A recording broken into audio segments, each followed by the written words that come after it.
Selamat datang di Seni Pasar Modal Channel. Banyak orang yang tidak peduli dengan yang namanya sejarah. Padahal sejarahlah yang menjadikan kita seperti saat ini. Sejarahlah yang membuat kita, sifat kita, sikap yang kita ambil itu berdasarkan sejarah. Jangan pernah melupakan yang namanya masa lalu. Pengalaman merupakan guru yang paling berharga. Oleh karena itu, kita juga harus mengetahui nih secara global sejarah dari naik turunnya aktivitas pasar modal di Indonesia itu sendiri, yang secara umum itu terbagi menjadi 3. Ada pra-deregulasi, era deregulasi, dan era konsolidasi. Ya, pembahasannya agak sedikit serius nih ya. Gak bisa bercanda loh, ini sejarah soalnya ya. Yaudah, yuk check it out. Pra-deregulasi. Tahun 97 sampai dengan tahun 1987 dapat dikatakan merupakan sebagai periode yang suram bagi pasar modal Indonesia.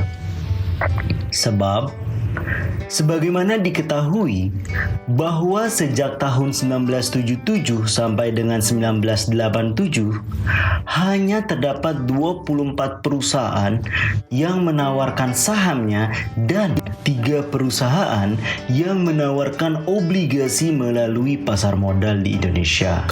Kemudian, usaha pemerintah untuk mendorong pertumbuhan pasar modal dalam 5 tahun pertama setelah diaktifkannya tahun 1977 yang udah kita bahas di video sebelumnya, dilaksanakan melalui pemberian berbagai fasilitas perpajakan kepada para pengusaha yang go public, namun tetap tidak berefek. Pada era deregulasi yaitu tahun 1987 sampai 1990, berdasarkan dari pengamatan tersebut, faktor-faktor yang berpengaruh terhadap perkembangan pasar modal, pemerintah menerbitkan 3 perangkat penting kebijaksanaan di pasar modal. Pada intinya merupakan penyederhanaan terhadap ketentuan yang sudah ada, yang kita kenal dengan sebutan Pak Des 1987, Pak To 1988, dan Pak Des 1988. Wah, kok nggak ada budesnya ya? Kan diskriminasi nggak sih? Yaudah, lanjut. Pak Des 1987 adalah paket Desember 1987 itu.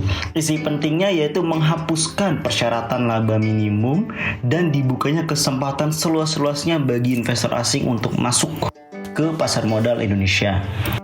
Kemudian Pak To 1988 atau paket Oktober 1988, pemerintah telah melakukan terobosan antara lain berupa pengenaan pajak penghasilan atas bunga deposito berjangka dan sertifikat deposito tabungan. Kemudian pemerintah mengeluarkan kebijaksanaan pemberian kredit bank kepada nasabah perorangan dari nasabah grup, penetapan persyaratan modal minimum untuk mendirikan bank umum swasta nasional, serta memberikan peluang kepada bank untuk memanfaatkan pasar modal untuk memperluas permodalannya. Lalu Pak Des 1988, melalui paket ini pemerintah memberikan kesempatan kepada swasta untuk mendirikan dan menyelenggarakan bursa di luar Jakarta. Dengan demikian diharapkan bahwa saham perusahaan akan lebih marketable. Namun juga itu selalu berevolusi yang akhirnya pada era konsolidasi yaitu 91 sampai now tahun 2020. Yaitu pemerintah mengadakan perubahan secara mendasar, yaitu memisahkan fungsi Bapepam yang sebelumnya bertindak selaku pengawas dan sekaligus penyelenggara Bursa Efek Jakarta menjadi pengawas Bursa Efek Jakarta.